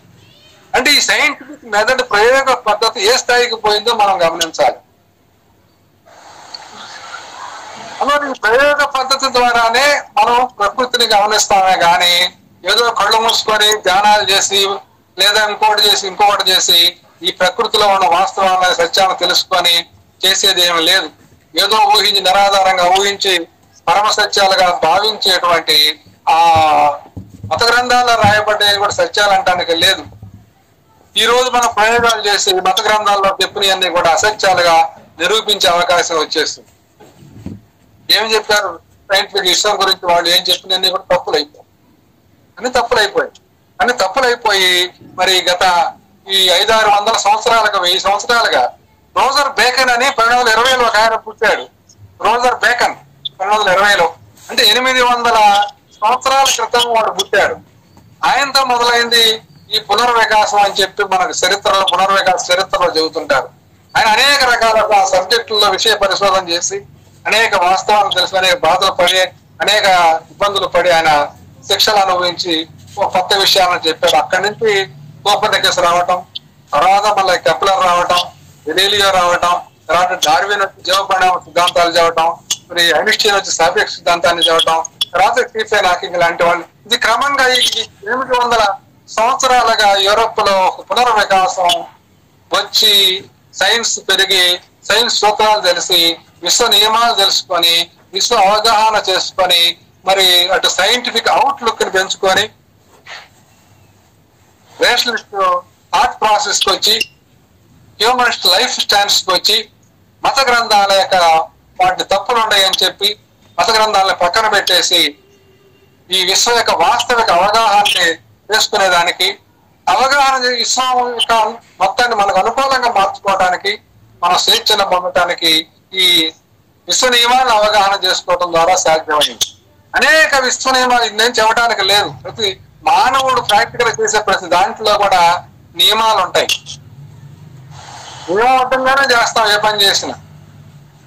అందువల్ల ఈ విశ్వ నియమాలను అవగాహన చేసుకొని అది గమనానికి సంబంధించా, స్థితికి సంబంధించా, శక్తులకు సంబంధించా, జీవులకు సంబంధించి అనేక నియమాలు మనం మనిషిని యొక్క స్ట్రక్చర్ మనం తెలుసుకుంటే ఎక్కడ గుండె ఉంది, ఎక్కడ ఊపిరితిత్తులు ఉన్నాయి, ఎక్కడ జీర్ణనాళం ఉంది, ఎక్కడ ఏ హార్మోన్లు జీర్ణరసాలు ఊరుతున్నాయి, ఎక్కడ జీర్ణరసం ఊరడానికి ఎక్కడ ఫాల్ట్ ఏర్పడింది, అవయవంలో లివర్ లో ఏం ఫాల్ట్ ఏర్పడింది, ప్యాంక్రియాస్ లో ఏం ఫాల్ట్ ఏర్పడింది, ఎక్కడ జీర్ణరసం ఊరట్లేదు చూసుకొని దాన్ని కాంపెన్సేట్ చేసి మన శరీరానికి వచ్చే జబ్బులన్నీ కూడా నయం చేసుకోవడానికి కారణం ఏంటంటే విశ్వ నియమాలని అవగాహన చేసుకోవడంతో పాటు మానవుడి యొక్క స్ట్రక్చర్ ని దాని ఫంక్షన్ ని అవగాహన చేసుకోవడం ద్వారా ఈ రోజు మెడికల్ గా 60 ఏళ్ళకి ఒకప్పుడు లైఫ్ ఆయు ప్రమాణం 30 సంవత్సరాలే మొన్న ఈ మధ్య దాకా. ఇప్పుడు ఆయు ప్రమాణం 70-80 ఏళ్ళకి పెరిగిపోయింది. ఎందుకు పెరిగిందంటే రోగాలు రాకుండా ఈ స్ట్రక్చర్ అవగాహన చేసుకుని నియమాలను అవగాహన చేసుకొని ఆరోగ్యకరమైన అలవాట్లతోటి ఆరోగ్యకరమైన ఆహారాన్ని తీసుకుంటూ ఆరోగ్యకర ఆహారం పెంచుకుంటూ రోగాలు వస్తే మందులు వేసుకుంటూ సూక్ష్మజీవులు అటాక్ అయితే దానికి మందులు వేసుకుంటూ రావటం వల్ల 30 సంవత్సరాల నుంచి ఈ రోజు ఆయు ప్రమాణం మరి 70-50 ఏళ్ళకి 90 ఏళ్ళకి 100 ఏళ్ళకి పెరిగింది. ఈ మధ్య హ్యూమన్ జీనోమ్ ప్రాజెక్ట్ వాళ్ళు పరిశోధన చేసి చెప్పారు. వాళ్ళు పెద్ద ప్రయోగం చేశారు, చాలా ఖర్చు పెట్టారు, కోట్లు, చాలా సంవత్సరాలు కష్టపడ్డారు. మానవుడిలో ఉన్న జీన్స్ ని లెక్క పెట్టారు వాళ్ళు. మొట్టమొదట వాళ్ళ జీన్స్ ఉంటే అంచనా వేశారు లెక్క వేయకుండా. హ్యూమన్ జీనోమ్ ప్రాజెక్ట్ ఒక్కొక్క జీన్ పట్టుకొని లెక్కేస్తే 30,000 మాత్రమే ఉంటాయని తెలుస్తుంది. ఆ హ్యూమన్ జీనోమ్ ప్రాజెక్ట్ యొక్క లక్ష్యాల మేరకు వాళ్ళు పరిశోధన చేసి చివరికి వాళ్ళు చెప్పింది ఏంటంటే మనిషిని 800 సంవత్సరాల పాటు బ్రతికించవచ్చు. మనిషిని 800 సంవత్సరాల పాటు బ్రతికించవచ్చు. మనిషి యొక్క స్ట్రక్చర్ లో వచ్చే మార్పుల్ని, ఆ మార్పుల్ని రెగ్యులేట్ చేయడం వాడే మందుల్ని, కెమికల్స్ ని, వాతావరణాన్ని అన్ని కంట్రోల్ చేసి మనిషిని చావలేకుండా 800 సంవత్సరాల పాటు బ్రతికించే అవకాశం ఉందని, థియరిటికల్ గా అవకాశం ఉందని చెప్పారు. ప్రాక్టికల్ గా పనిచేయాలంటే భవిష్యత్తులో biotechnology, genetic technology, genetic engineering, genetic tailoring, రకరకాల జెనెటిక్ రీఫార్మేషన్ రకరకాలు జరిగి టెక్నాలజీ పెరిగితే మనిషిని 800 సంవత్సరాల పాటు కావలేకుండా బతికించవచ్చు, ఆయు ప్రమాణాన్ని ఆడదాకా పెంచవచ్చు అని థియరిటికల్ గా నిర్ణయానికి వచ్చారు చేసిన పరిశోధనలో వాస్తవాల ఆధారంగా. మీరు ఈ మోడర్న్ సైన్స్ అంటే ఏం లేదు, ఈ విశ్వ నియమాల అవగాహన వేరేదేం లేదు. విశ్వ నియమాలు ఉన్నాయి, అంతకుముందు ఉన్నాయి. మనిషి పుట్టక ముందు ఉండి మనిషి పుట్టినాక 1,90,000 సంవత్సరాల పాటు మనిషికి విత్తనం నుంచి మొక్క వస్తున్న సంగతి తెలియదు. తెలుసుకున్నాక వ్యవసాయ విప్లవం వచ్చింది. శక్తికి ఎనర్జీ, ఆయిల్, నీటి ఆవిరికి శక్తిని తెలుసుకున్నాక ఆవిరి యంత్రాలు వచ్చినాయి. పారిశ్రామిక విప్లవం వచ్చేసింది. ఇప్పుడు సమాచార సాంకేతిక విప్లవంలో మనం ఉన్నాం. ఇప్పుడు నాలెడ్జ్ పెరిగే, నాలెడ్జ్ అంటే విశ్వ నియమాలే. ఏ నియమం ఎట్లా పనిచేస్తుంది, దాన్ని మనం ఎట్లా వాడుకోవచ్చు, మన లైఫ్ కి ఎట్లా వాడుకోవచ్చు, వర్షం పడితే తడుస్తా కూర్చున్నాం ఆ గేదెలాగా, గేదెలు మహాబలి చెట్టు కింద పోతాయి. మనం వర్షంలో నుంచొని గొడుగు తీస్తాం, గొడుగు అట్ట పెట్టుకుంటాం. అంతే చిన్నదే, పెద్ద వస్తువు ఏం కాదు. గొడుగు సామాన్యుడు తయారు చేయొచ్చు, పెద్ద పెద్ద సైంటిస్టులు పనిలేదు గొడుగు తయారు చేయడానికి. సామాన్యులు తయారు చేసి చాలా టెక్నికల్ వస్తువులు ఉన్నాయి. రాజమానవుడు రాళ్ల పరికరాలు చేశాడు, మరి పెద్ద సైంటిస్ట్ ఏం కాదు. కానీ అతనికి ఈ బ్రెయిన్ స్ట్రక్చర్ ఉంది. ఈ స్ట్రక్చర్, ఆ స్ట్రక్చర్ తోటి పరిసరాలను గమనించి నాలెడ్జీ బేస్డ్ గా తన పనులను మార్చుకుంటూ వస్తే రాళ్లను సాధి రాతి పరికరాలను తయారు చేశాడు. భూమిని కరిగించి లోహాలను తీసి లోహ పరికరాలను తయారు చేశాడు. ప్లాస్టిక్లు తయారు చేశాడు. కంప్యూటర్లు, రాకెట్లు, బస్సులు, విమానాలు, ఇవన్నీ పరికరాలే. ఆదిమానవుడు రాతి పరికరాలను చేస్తే ఆధునికమైన రాకెట్ పరికరాలను చేస్తున్నాడు. బ్రెయిన్ స్ట్రక్చర్ 2 లక్షల సంవత్సరాల క్రితం నిర్మాణం అయిన స్ట్రక్చర్ అంతా అదే. అప్పుడు ఇప్పుడు తేడా లేదు. తేడా ఎక్కడ వచ్చిందంటే విశ్వ నియమాల అవగాహన వల్ల మానవుడికి ఎంత శక్తి వచ్చింది. అందుకని Francis bacon knowledge is power అని చెప్పాడు, ఎప్పుడో చెప్పాడు 100 సంవత్సరాల క్రితం. ఇప్పుడు మానవుడి యొక్క నాలెడ్జ్కి ఎంత శక్తి ఉందో మనకి అర్థమవుతా ఉంది. టీవీలో మనం మాట్లాడుకుంటామంటే ఏమొస్తుందో మరి, మీ మాటలు నా కనపడుతున్నాయి, నా మాటలు మీ కనపడుతున్నాయి. మధ్యలో ఎక్కడో సెటిలైట్ ఉంటే సెటిలైట్ ద్వారా కిరణాలు పోయి ట్రాన్స్ఫార్మ్ చేసి మనం మాటలు వినగలుగుతున్నాం. ఒకప్పుడు కేకేస్తే 1 కిలోమీటర్ 1/2 కిలోమీటర్ అంటే పోదు మానవుడు వాయిస్. మరి టెక్నికల్ గా ఇంత టెక్నాలజీ మనం సాధించామంటే విశ్వ నియమాల అవగాహన చేసుకున్న సైన్స్ బేస్డ్ గానే. టెక్నాలజీ రావాలంటే సైన్స్ ఉండాలి. Without science no technology.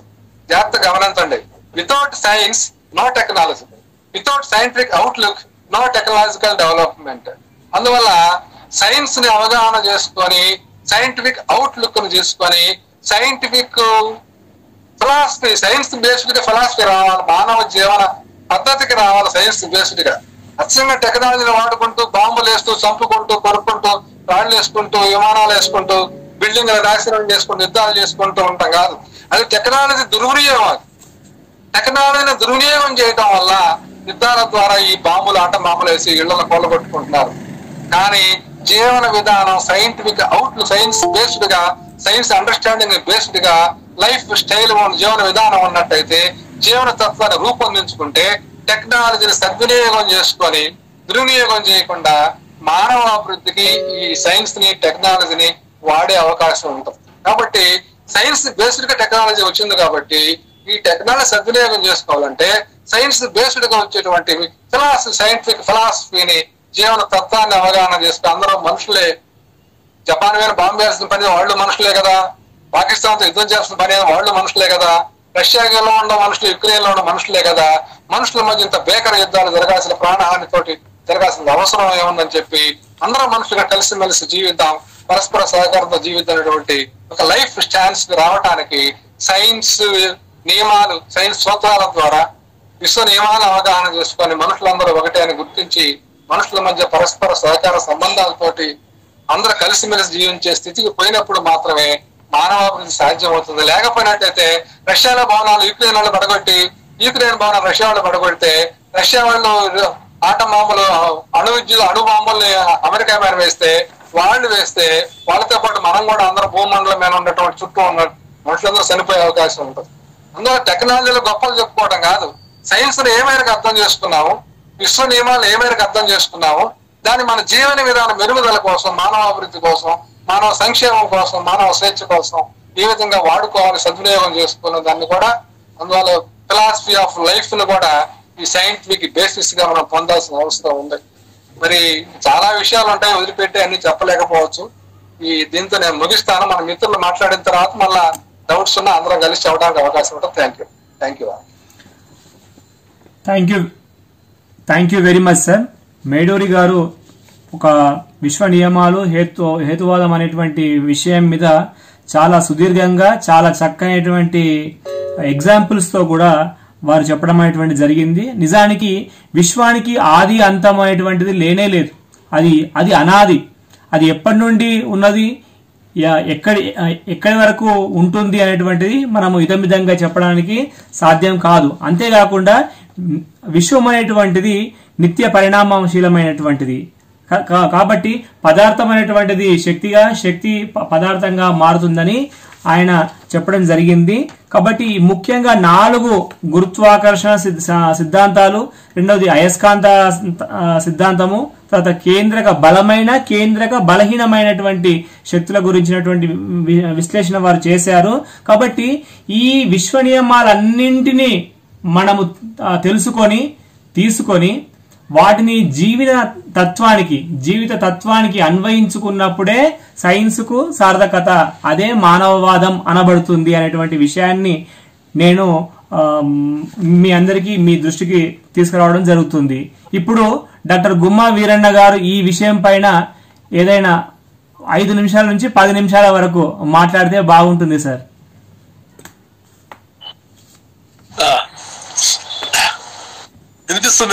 వినిపిస్తుంది. ఓకే, అందరికీ నమస్కారం. మరి ఈనాటి కార్యక్రమంలో పాల్గొన్నటువంటి మిత్రులందరికీ ధన్యవాదాలు.